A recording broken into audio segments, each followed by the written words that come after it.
Bueno, con esta entrevista iniciamos una serie de reportajes, notas.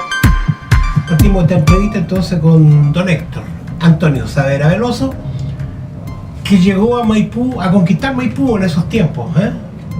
Sí. ¿A eso es? La verdad de todo es que a mí me entró espontáneamente Maipú en el intramuro de tal manera que no volvió a salirse nunca, porque yo amo la comuna de Maipú, tanto es así que yo digo la República de Maipú. Se fue al corazón. Exactamente, así ocurrió conmigo. Esto sucedió a título de que en 1954 vine con las selecciones del Liceo Valentín Letelier, que jugaba con la selección adulta de Maipú cuando la cancha del estadio municipal, que ya no existe, donde está la plaza, donde está el metro, ahora la estación del metro, la cancha esa en el estadio municipal, digamos, en su última instancia, en su último periodo, era paralelo a Avenida Los Pajaritos, la cancha, en cuanto a longitud. Sí, de norte a Pero yo la conocí cuando era perpendicular a Los Pajaritos, donde había un supermercado llamado Toki, que eso nació mucho después, por supuesto, pero ahí estaba el estadio municipal de Maipú, perpendicular a la Avenida Los Pajaritos. Exacto, en la parte en que hoy día está el Teatro Municipal y donde está ubicado la biblioteca. Exactamente. Y por eso es que en la parte de arriba, recuerda, profesor, que había una barandita. Exacto, sí. Y a eso se deben las escalas también que... Las gradas, La o sea, grada. para cuenta, la galería era lo que ahora se ve como niveles. Bueno, estábamos conversando entonces de la cancha esta que teníamos, que antes estaba en forma de Perpendicular a Los oriente. Pajaritos. Claro, estaba de oriente a poniente. Exactamente. De oriente a poniente. En este lugar que es...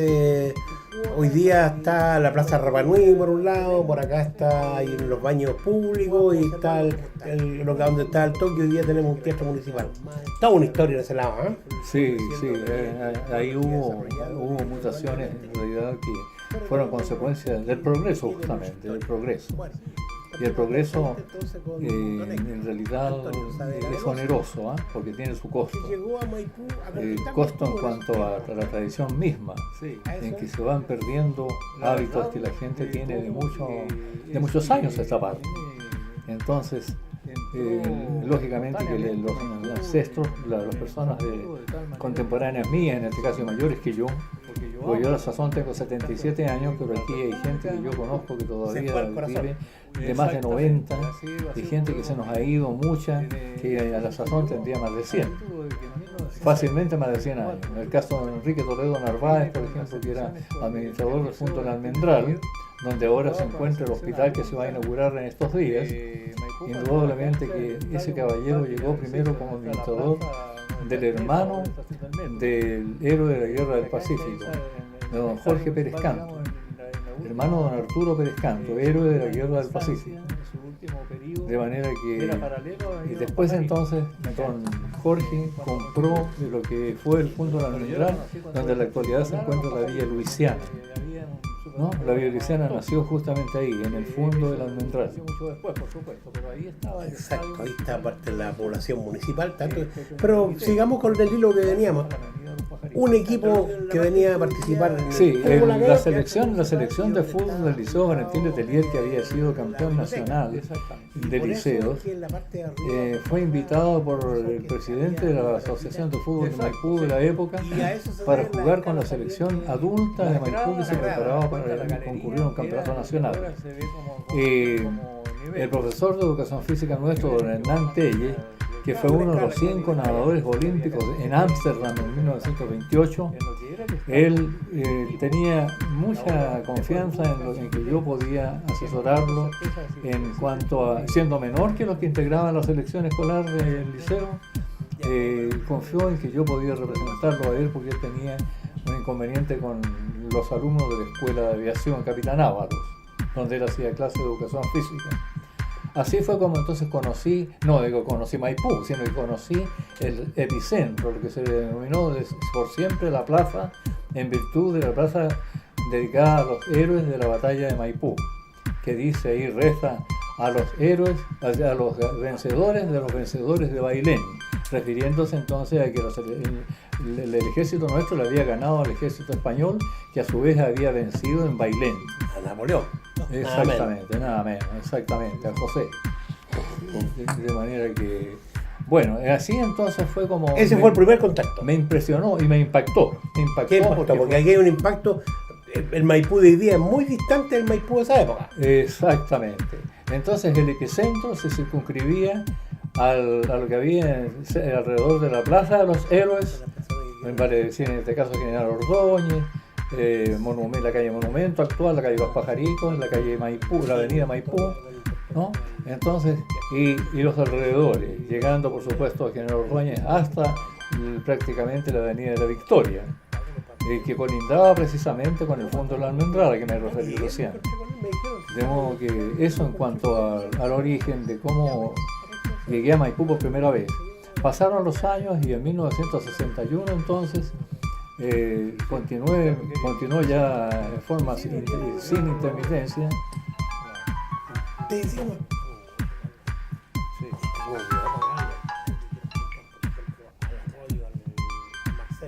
Sí. ¿Cómo está el arroyista? Sí, está bien, Marcelo no le encanta. Todos los arroyos que son como 9, buen número. Buen número, está el Tito, el Lalo conozco, el Gonzalo, el Eugenio que es Raúl. De esa manera se fueron dando las cosas. Entonces, como digo, bueno, ya yo pololeaba con la que es mi cónyuge en la actualidad, sobrina de don Enrique Toledo Narváez, que acabo de mencionar como administrador del Fondo de la Almendral.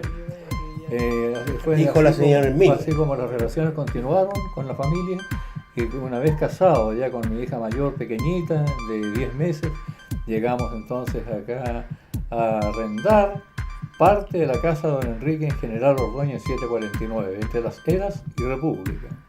Ahí vivimos nosotros 2 años y después nos trasladamos entonces a la población patrona de Chile, a título del deceso de una hija de don Enrique, que el viudo optó por venirse de la población patrona de Chile a Ordóñez, y nosotros entonces nos fuimos a la casa del viudo.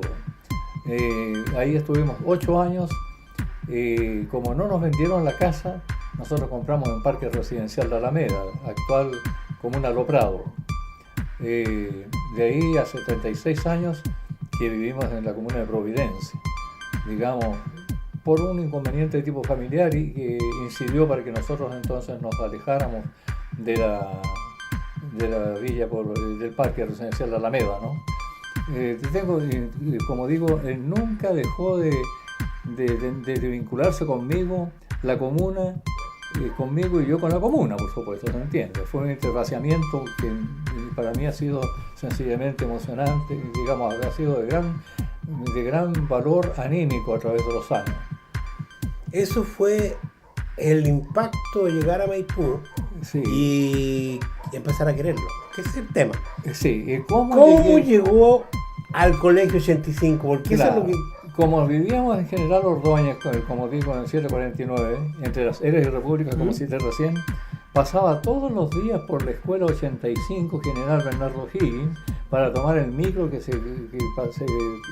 había que tomarlo en Los Pajaritos con 5 de abril, para irme a trabajar a una escuela de Santiago, que era donde estaba en ese entonces cuando llegué a vivir a Maipú. Y el director de la escuela, cuando se enteró que yo soy profesor, un día me sale al camino y me dice: oiga, mire, usted va a trabajar a Santiago, ¿por qué no se viene a trabajar conmigo? Y don Juan Flores, que era el director a la sazón, es el culpable entonces, entre comillas, de que yo haya solicitado, porque me entusiasmó la idea de venirme a trabajar al Escuela 85, pedí el traslado y llegué exactamente en 1964, en el mes de mayo, para no alejarme más de esa escuela, hasta el golpe de Estado. El golpe de Estado incidió de manera negativa, puesto que había demasiada, bueno, ustedes eso lo saben mejor que yo, ¿no? Había demasiada ingratitud, demasiada persecución, porque mi contacto con la comuna era de carácter comunitario. Yo pertenecía prácticamente a toda la comuna en lo que respecta a colaborar de esta índole y de la otra y especialmente en el ámbito artístico, cultural y deportivo. De manera que más de alguien con una mala intención, o yo no sé con qué intención fue, pero el que derivó en que no se me dejó nunca tranquilo en la idea de que yo era un activista prácticamente aquí en la comuna. Entonces eso lamentablemente incidió en que en 1984, muy a mi pesar, con el dolor de mi alma, como decía mi abuelita, tuve que en realidad alejarme de Maipú en lo que respecta a escuela. Pero sigo queriendo la comuna de Maipú, la sigo amando, tanto así que yo le digo República de Maipú. A los maipuinos... República Independiente de Maipú. Más que independiente diría yo que, porque Maipú no es independiente así nomás, Maipú tiene una vinculación con prácticamente con todas las comunas adyacentes, ¿no? Pero independientemente, como decían los palestros en San Miguel, sí, República Independiente. ¿Pero por qué decían independiente? Porque resulta que Maipú antes estaba alejado de Santiago por un túnel de árboles, ¿te recuerdas? Exactamente, vale decir que la verdad de las cosas es que ese, como lo denomina usted, el túnel vegetal, hermoso, porque esos sauces nunca van a dejar de ser parte del recuerdo de lo que es maipuino, ¿no? Bueno, la verdad de las cosas es que toda maipuina y todo maipuino para mí significa mucho en cuanto a lo que significa en el ámbito, digamos, de los buenos recuerdos, los gratos recuerdos a través de los años. Hay generaciones, por lo menos son 6 generaciones desde que yo llegué acá a trabajar a la escuela 85, no son menos de 6 generaciones que han pasado hasta la fecha. De manera que, bueno, yo llegué a un Maipú en donde de 10 personas conocí a 7, fórmense la idea, y ahora, si con suerte conozco una de 1000, porque la población, o sea, la explosión demográfica que sufrió Maipú fue monstruosa, fue sencillamente, fuera de todo cálculo, es una de las comunas que más ha crecido en el área metropolitana. Yo conocí ese Maipú criollo, ese Maipú del año 60, el Maipú en que usted dejaba amarrado el caballo en la rama de ese árbol y no se le perdía ni siquiera una hebilla de la montura del caballo.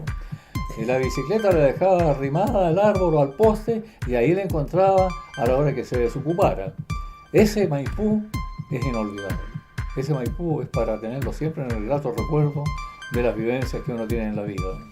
Bueno, una de las ligazones que tuvo usted aquí en Maipú es casi exclusiva con el deporte, ¿eh? Porque por el deporte yo he visto que todo el mundo, las generaciones, los alumnos y todos me hablan del profe saber, así, incluso hoy día tenía que venir, ¿cómo se llama? El profe Valle. Sí, el señor don Salvador Valle Valle. Don Salvador Valle Otárola, profesor de la escuela llamada parroquial en esa época, número 325 en ese entonces, que creo que todavía tiene ese número en la actualidad, pero con otro nombre. El asunto es que don Salvador es un hombre muy conocido acá porque participa asiduamente en el templo votivo de Nuestra Señora del Carmen, de manera que es conocido por la gente maipuina que va a la misa especialmente, ¿no? Y colaboró conmigo porque tengo que decir que los niños maipuinos, las niñas maipuinas y niños maipuinos fueron en total 28 veces campeonas nacionales escolares. Las niñas integrando selecciones de ajedrez que eran mixtas las delegaciones, y en el atletismo que también eran mixtas las delegaciones. En los demás deportes, tenis de mesa, baby fútbol, voleibol, ahí entonces eran varones netamente. En total ganaron 28 campeonatos nacionales. Antes de llegar a Maipú yo tenía 4 campeonatos, digamos, de niños preparados por Riquiaula, de manera que sumado da 33 campeonatos nacionales. Esto es sin duda que es algo, digamos, no hay comuna en Chile, tengo la certeza total y absoluta, que tenga un historial tan hermoso desde el punto de vista deportivo escolar. ¿Cómo era esa rivalidad con el colegio parroquial?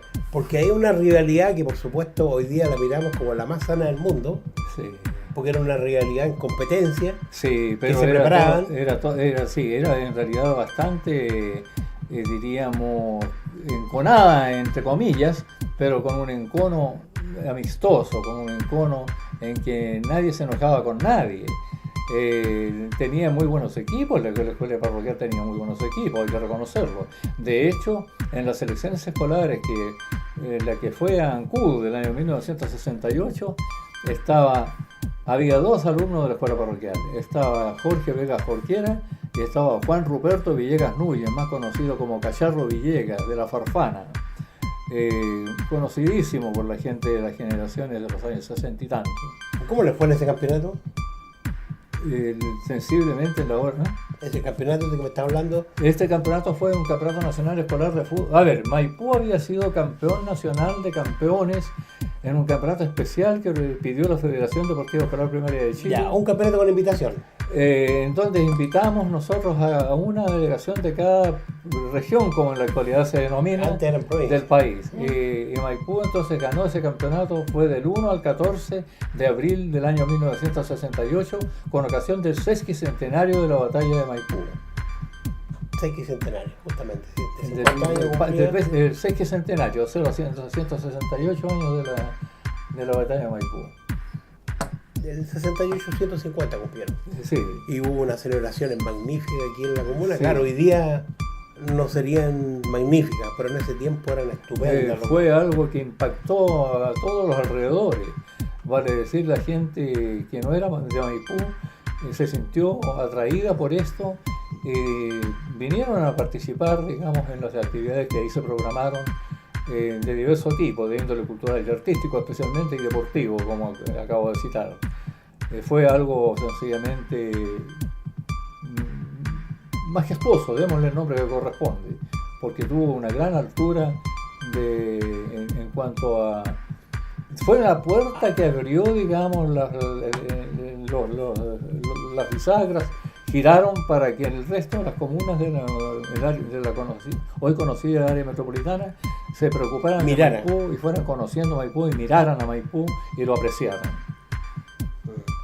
En esa época se hizo, me recuerdo yo, se hizo en este sector donde está el monumento La Chancaca, sí. Un poco más acá se hizo un evento, podríamos decir, histórico, cultural. Sí, exactamente. Exactamente, sí. Porque ahí tuvo mucho que ver, por ejemplo, don Raúl Telle. Sí, don Raúl Telle Yáñez en realidad fue un hombre que se preocupó en este caso, el desarrollo que tuvo la comuna de Maipú desde sus orígenes, lo que pudiéramos llamar un intento de historia de la comuna de Maipú. Él presidía el Instituto Higginiano, que era el nombre que tenía la institución. Sí, será toda una historia también con don Raúl Telle. Pero en esto yo quería insistir en las rivalidades con la escuela parroquial, porque se jugaban partidos que se preparaban prácticamente todo el año para jugar ese partido que se jugaba en unas canchas que estaban acá en Colonia, parece que era. Sí, a ver, había bueno, la última cancha antes de ocupar el estadio municipal y las canchas del vivero municipal, en este caso Unión Centenario, Floriano Blanca y Hermanos Carrera, que eran las que se ocuparon después. Se ocupó, la última fue donde hoy se encuentra ¿qué nombre tiene? La explanada del Templo Votivo Nacional O'Higgins. De veras que también teníamos una cancha.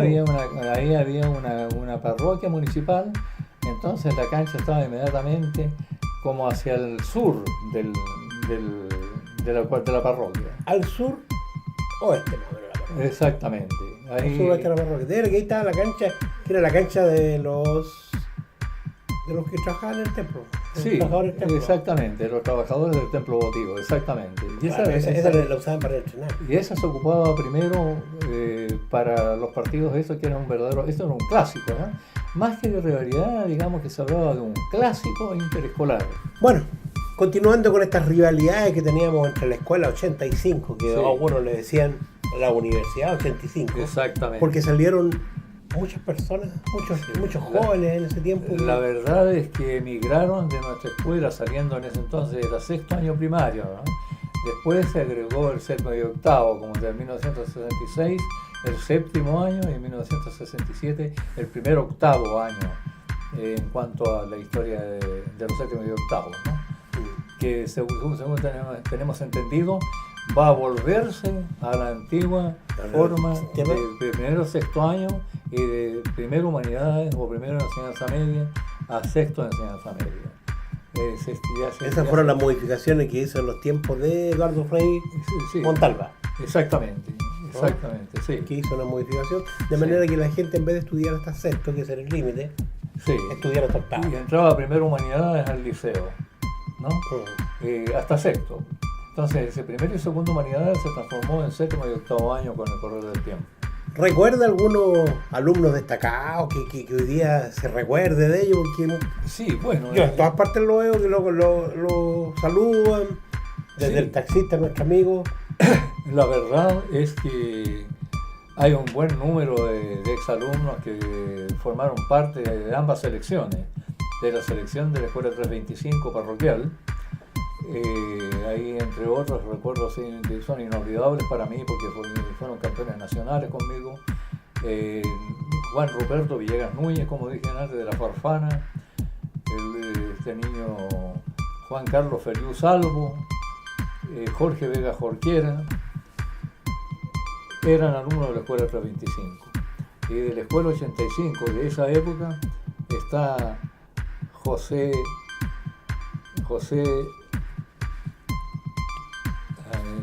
Macaya Espinosa, José Macaya Espinosa, y el hermano de él también, por supuesto, los hermanos Macaya Espinosa, que fueron todos muy buenos futbolistas, ¿eh?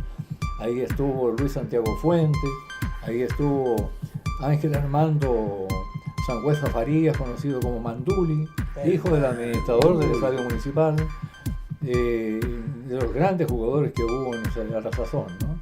Estaba Arturo Inostroza, Alejandro Payacán Jara, que fueron campeones nacionales en su momento. Y muchos más, por supuesto, elementos que jugaron en clubes profesionales y que incluso jugaron en Europa, como es el caso de Eduardo Nazar Clavería, que jugó en St. Gallen, primero en Por eso no salió de aquí, en Logroñés, y acá, y del resto de los niños jugaron en varios clubes profesionales, un buen número. Entre ellos, me hablaba recién usted, se acordaba de Carlos Caselli. Carlos Caselli Garrido en realidad jugó cuando yo todavía no me venía a la Escuela 85, cuando yo trabajaba en la Escuela 57, cerca del Estadio Ferroviario, ¿no? En San Vicente con Antofagasta. El asunto es que Carlos, en algún momento dije, observen este niño que con el tiempo va a ser figura no solamente a nivel club, sino que a nivel nacional y a nivel internacional. Y así fue. Carlos Caselli, ustedes saben que brilló internacionalmente durante varios años. Bueno, es una historia que siempre cuento yo, que una vez me encontré con ustedes y me dijo, voy a ver un jugador que va a marcar pauta de futbolista aquí en Chile, dijo, va a ser uno de los más destacados en los tiempos que no teníamos grandes jugadores afuera. Exactamente, sí, porque justamente Carlos fue uno de los primeros que jugó en Europa. ¿Qué edad tiene, le digo yo? Tiene 16 o 15 años, me dijo algo así. No, cuando yo me refería a eso, él tenía 15 años. Cuando él iba a debutar en el primer equipo de Colo-Colo. Pero cuando yo hablamos, él ya había jugado por Colo-Colo y ahora jugaba ya tenía 16 en la Copa Libertadores. Sí, así es. En la Copa Libertadores. Sí. Y fue un hecho, y lo tuvo en sus manos, usted lo formó un poco. Sí. Bueno, Carlos no. ¿Cómo era?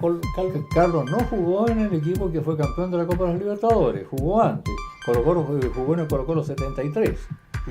No, pero jugaba con... Yo me acuerdo que usted me dijo, va a jugar con un equipo... Sí, jugó con el... era por un pentagonal a lo mejor, porque antes se usaba mucho eso. Sí, exactamente, sí. Eso tiene que haber sido, claro, porque eso después fue cuando ya de más edad jugó en la Copa Libertadores. Sí, porque Luis Pérez, que jugó en la Copa de los Libertadores por Colo-Colo, él fue alumno del Liceo Industrial Alberto Bismer, ¿no? Así que tiene relación con Maipú en ese sentido Luis Pérez, que fue el que le hizo dos goles a Olimpia cuando se le ganó 3-0 a Olimpia en la final, ¿no? De manera, el 2 de mayo de 1991. O sea, el 5 de mayo de 1991. Claro, esa vez fue, parece, cuando se salió el tren. ¿Recuerda cuando...? Sí, exacto, sí. Sí. Sí, yo fui a ese partido y cuando volví estaba metido el tren en la media de la media. Sí, exacto. Ajá. Qué historia está. Qué emocionante eso, ¿no? Sí, no, que si hubiese llegado antes, 10 minutos antes, a lo mejor nos estaría contando esa. Sí. Eso es, o sea, tuvimos bastantes jugadores que fueron haciendo estas cunas y yo no tenía idea que Pérez había jugado, que había estudiado Sí, en la Alberto Luis Pérez egresó del Liceo Industrial Alberto Birmer de Camino Rinconada, con República. ¿Y cómo fue su relación con los demás a medida que fue creciendo Maipú, con los demás colegios? Sí, Porque bueno, después ya el campeonato se hacía extendía un poco Sí. más, habían otros clubes, Sí. otros colegios que tenían... había más escuelas ciertamente, pero el clásico de los clásicos era con la escuela parroquial. Se jugaba también con la escuela INSA, que en ese entonces tenía el número 10, Exacto. actualmente la 275, digamos, ¿no? Que está a orillas de la vía férrea con Avenida Los Pajaritos, ¿no? Que se entra por San Ramón, yendo por Nueva... Sí, era- San Martín, por Nueva San Martín. Ya, estaba la escuela, incluso la escuela de la 315 de la población San Martín. La escuela 315 tenía muy buenos jugadores. La escuela 171, frente al aeropuerto Cerrillos. Teníamos ahí la escuela del paradero 9 de Pajarito, paradero 10 de Pajarito. para los 10 pajaritos. Exacto. Reino entonces, Suecia. exactamente. No, Y la escuela de la Villa O'Higgins, pues la 369, donde está la piscina y el gimnasio en las rejas. que antes era Maipú eso. Todo esto era Maipú, por cierto, porque lo que ahora es la comuna de Cerrillos era Maipú. Parte de la comuna de Estación Central era Maipú. O sea, Maipú era grande geográficamente hablando. Y los Cotolengos, ¿cómo se llama ese colegio que hay allá? Ay, no recuerdo cómo se llama el colegio este. Sí, sí entiendo, sí. Del Don Bosco.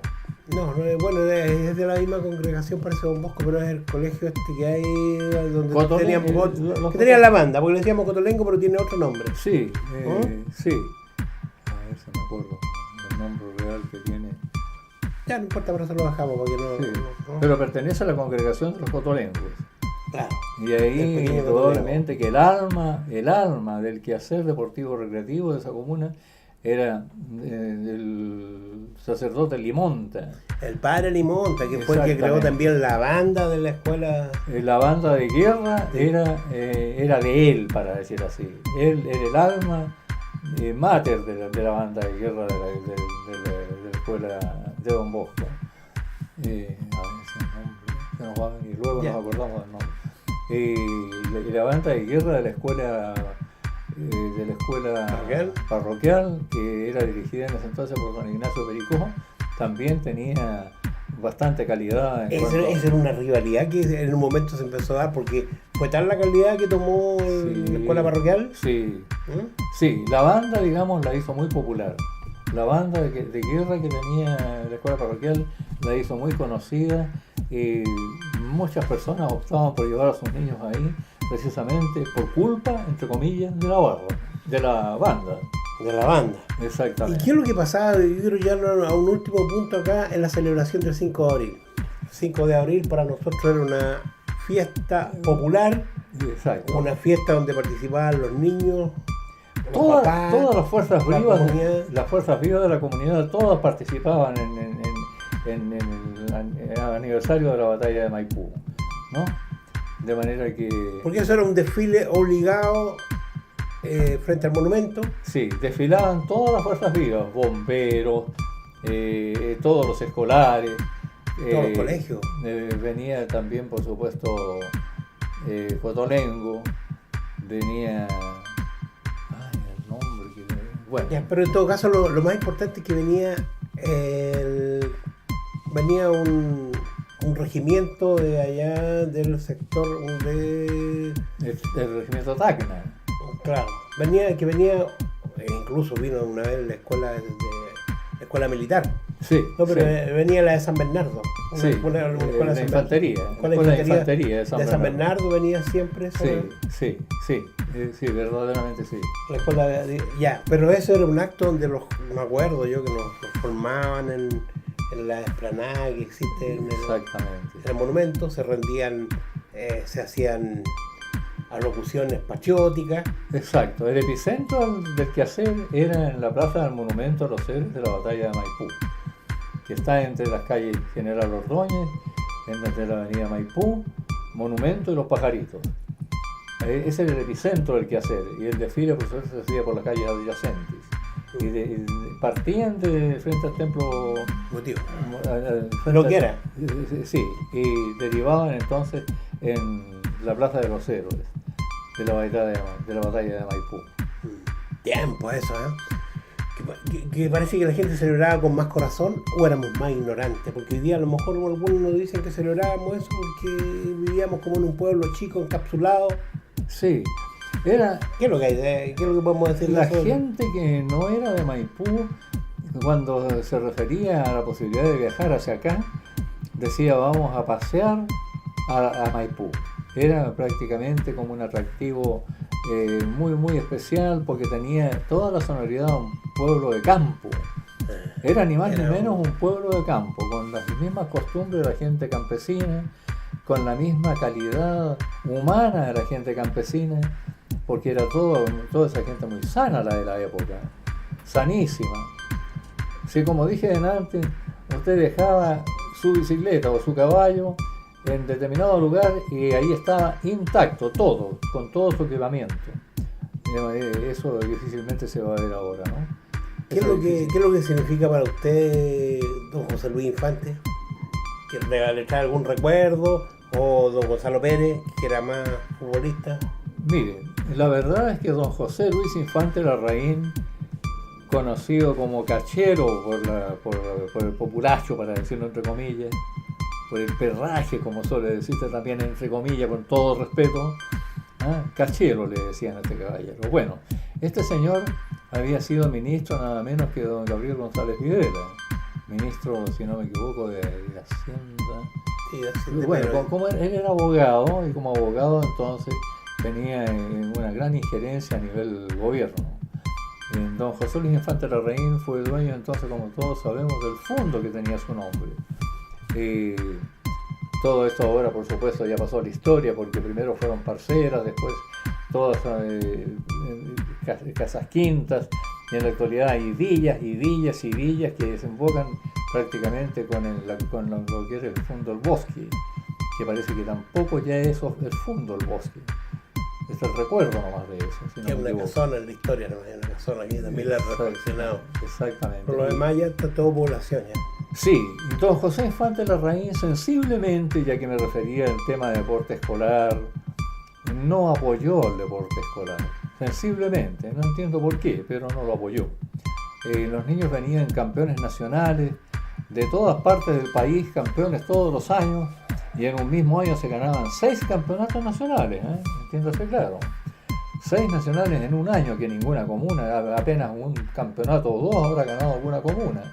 Pero Maipú se daba el lujo de ganar 6 campeonatos en un año, 5 campeonatos en un año, y cuando menos ganaba 4 campeonatos en un año. Esa era de esa calidad. No hubo apoyo de parte del gobierno de este caballero, pero resulta que ya que usted se refirió a don Gonzalo Pérez Llona, don Gonzalo Pérez Llona sí que tuvo una disposición positivísima y un gran apoyo para las delegaciones escolares cuando él fue alcalde de la comuna de Maipú.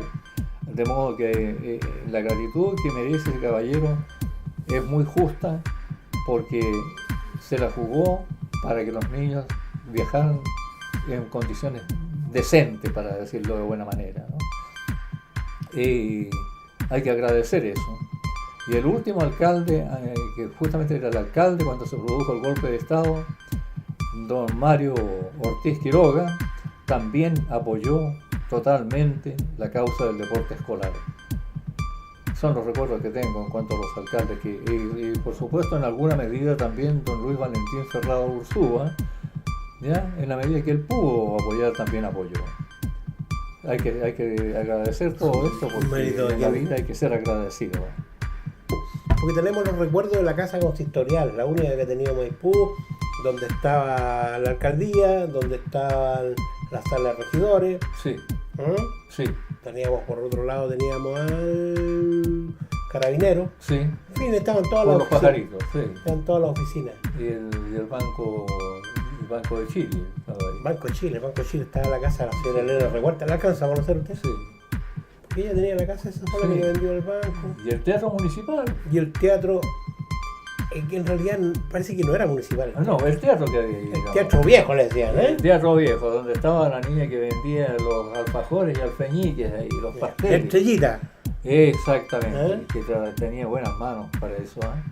¿Qué pasteles Donde vendía? vivía el Lalo Conejera. Uy, ¿lo ubico al Sí, Lalo Conejera? era Eduardo Silva Conejeros y le decían Lalo Conejera. Porque la gente Por tiene- derivación, ¿eh? Por colocarle algo. Eduardo Silva Conejeros o Lalo Silva Conejeros, el delantal de la China. ¿Por qué le decían el delantal de la China? Porque cuando estaba medio tono con un poco de trago, lo primero que voy a cantarle el delantal de la China. ¿Alguna historia del Teatro Viejo tiene? Porque una de las cosas que yo me recuerdo del Teatro Viejo es que para el mes de octubre, para la fecha esta que había de la Semana del Niño, Sí. nos llevaban a una función allá, no sé si en los tiempos, porque yo estuve en el colegio después que salí de ese colegio llegó usted. Sí, yo fui un día a plantear eso, ahí si era posible que los niños para ciertas películas que tenían carácter de gran altura cultural, que valía la pena que los niños la vieran. Yo les decía, ¿qué pueden hacer ustedes para que los niños vengan acá a un curso, por ejemplo? ¿Hay alguna prerrogativa, alguna forma de que les cobren un precio especial? Entonces, a ver, profesor Medio, premio a los niños, y los 10 de mejor rendimiento entran gratis aquí. Y los otros pagan 2 por 1. Eso por lo menos era una buena ayuda, ¿no? Era una buena ayuda, sí. Era una buena ayuda en ese tiempo. Hoy día también se dan algunas de esas ventajas, ¿eh? Pero es más comercial. Hoy día ya no tiene ese apego que tenía. No, ahora Localista. un administrador de un cine, por ejemplo, no hace eso. Un administrador de un cine no se atreve a hacerlo, no se atreve porque sabe que arriba le van a decir, oiga, ¿qué pasó aquí? Claro. No, si lo hacen de otra forma, porque lo regalan un diario, una revista, le dice ustedes se inscriben en esto, y nosotros de otra forma le sacan la plata. Sí. Y hay ya otro sector, porque tenemos esa manzana. Recuerda que lo que nosotros denominábamos plaza Sí. era justo un triángulo que quedaba frente a la casa consistorial, frente a la alcaldía. Exactamente. Esas eran 2 bancas Sí. de piedra, tallada creo que era, no sé cómo era la piedra. Sí, pero si acordémonos que don Wilfred Goldborn Pacheco, padre ¿De Loren Goldborn? Exacto, Goldborn, él tenía la ferretería ahí enfrente a las instalaciones municipales, al frente. Claro, o sea, está al lado de lo que hoy día es el Frente al estadio. banco. No, hoy día está casi al lado del banco. Donde después estuvo el Banco de Concepción. Exacto, estuvo el Banco de Concepción y hoy día está la Corbank. Exactamente, esa era la ferretería de don Wilfred La Goldborn. ferretería real. Eso, Wilfred Goldborn Pacheco era el de la... Y el hermano de él tenía en La América, exacto, en La ferretería de la América que está allá en el frente al triángulo. retén de Carabineros allá. Sí. Toda una historia, ¿eh? Sí. Wilfredo, yo lo conocí también, nosotros teníamos un kiosco en la plaza. Sí. Yo lo conocí de niño y me encontré una vez con Loren Goldborn. Claro, Y o sea, me recordé, pero- y él se acordó también. Pero si la ferretería estaba en diagonal al kiosco de la mamá, El kiosco, de la claro. señora Sara, en diagonal. Exacto. Sí, esquinas diagonales. ¿Y algún recuerdo de un personaje de ese tiempo? Porque hay personajes, siempre tenemos personajes, ¿eh? Sí. Personajes típicos de... Bueno, había uno, ya yendo al terreno popular, estaba Cucharita, pues, Armijo. Armijo. Claro, resulta que ese fue famoso porque él hacía apuestas, se la jugaba entera y hacía apuestas ahí cuando había clásicos en el estadio. Tomaba todos los billetes en la mano, ¿eh? Y lo iba colocando en... Exactamente. Vendiendo su mercadería, incluso vendía berros, vendía pencas, así se la arreglaba el hombre. Claro, iba a sacar callampa al cerro y Willy. Sí, exacto. ¿Eh? Exacto. Claro, tenía toda una historia también. Yo conozco al hijo, que parece que todavía está vivo porque lo encontré también, que he querido conversar con él referente a ese tema. Sí, y el otro era pájaro loco, le decían a otro, uno que andaba con una cotona blanca, también vendedor. Pues. Sí, pero él mostraba zapatos en la plaza. Sí. Ese era su trabajo de lunes a sábado. Sí. Y el domingo iba al estadio a vender. Exactamente, exacto. Ahí se desahogaba, ahí él digamos, se soltaba, para decir así. Se relajaba. Oye, ¿qué recuerdos tiene de ese estadio municipal que cuando jugaba la selección o jugaba algún clásico habían 800 personas y hoy día no logramos la cifra? No. Recuerda que se llenaban todas las graderías y todo por repleto, se supuesto. desbordaba el pueblo. Y lo que hay que reconocer es que la gente puede que haya mucha rivalidad, como decíamos delante, mucho encono de un club con otro, pero resulta que cuando uno de los clubes destaca, los demás lo apoyan.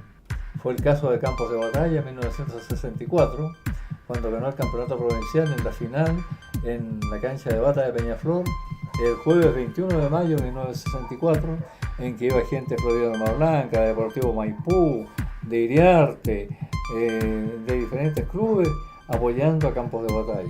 Se llenó el estadio de Bata de Peñaflor. Habían amigos suyos ahí jugando en campos sí, de batalla, porque por eso... Pero si ahí estaba el compadre Vergara, que fue vecino suyo, pues si el Guaso Vergara vivía un poquito más allá nomás. Sí, pero también tiene otros personajes en ese... Ahí estaba don José Hernán Arriola Contreras, pues. Jugando al arco. Al arco, la chancha voladora. Era porque su físico ya estaba algo... Era grueso de físico. No tal vez lleno de grasa, pero era grueso de físico. Entonces no era el biotipo del arquero tradicional. No era el biotipo del guardaballa, era el biotipo más bien de comedor de cerdo. A la chilena.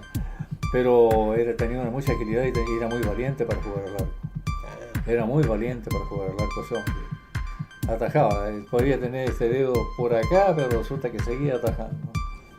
Y ahí tiene otro también, un delantero, sí, un defensa que eran hermanos. Ahí están los tres hermanos Muñoz Salazar.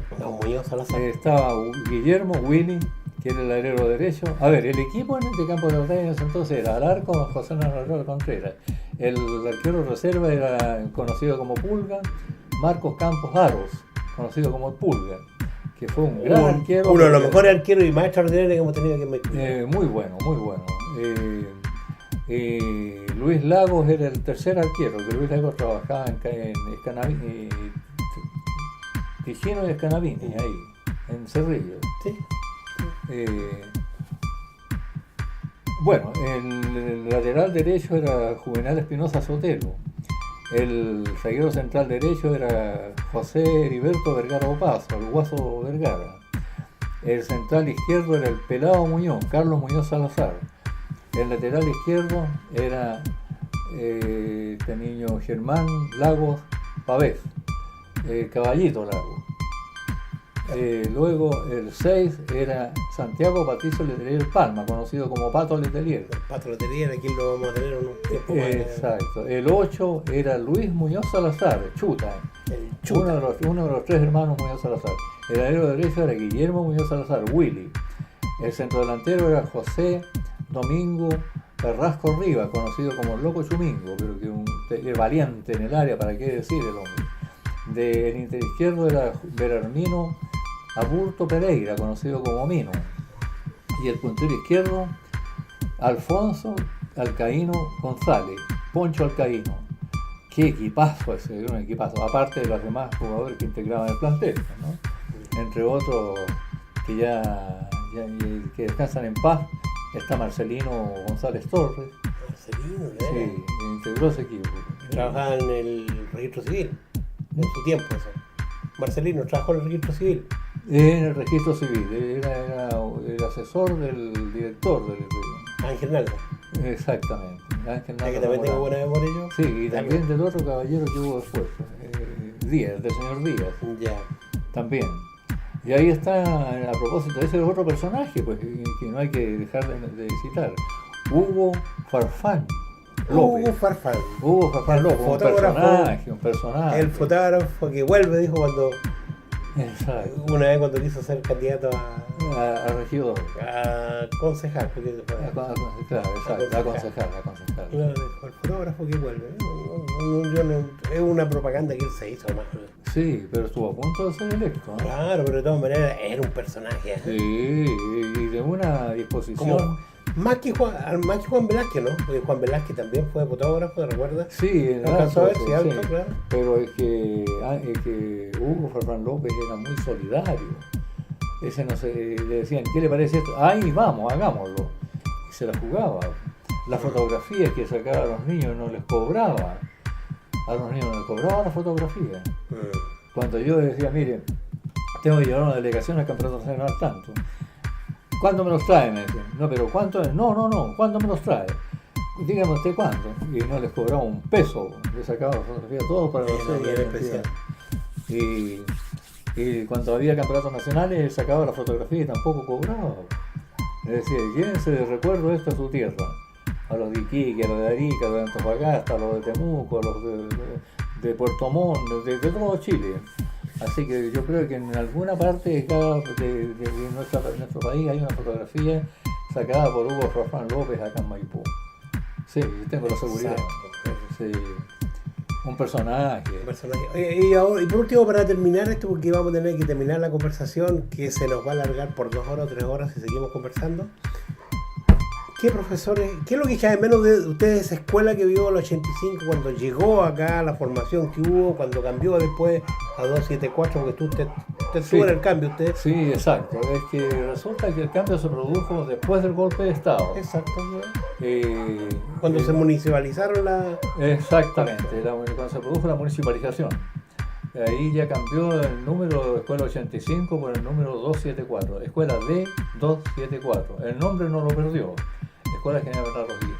Lo que no perdono en lo personal, no puedo perdonar que hayan que hayan pasado a atropellar desde el punto de vista de la historia de Chile, que al padre de la patria lo hayan sacado del frontis de 5 de abril, lo hayan colocado acá donde era la quinta de la escuela, porque tenía que haber seguido haciendo la mitad del frontis, la escuela General San Martín de las niñas, y la otra mitad del frontis hacia la plaza de la escuela General Bernardo O'Higgins. La pura verdad fue una falta de respeto histórico. Contra el padre de la patria, por último, aunque estén todavía con problemas los carreristas con los higuinistas.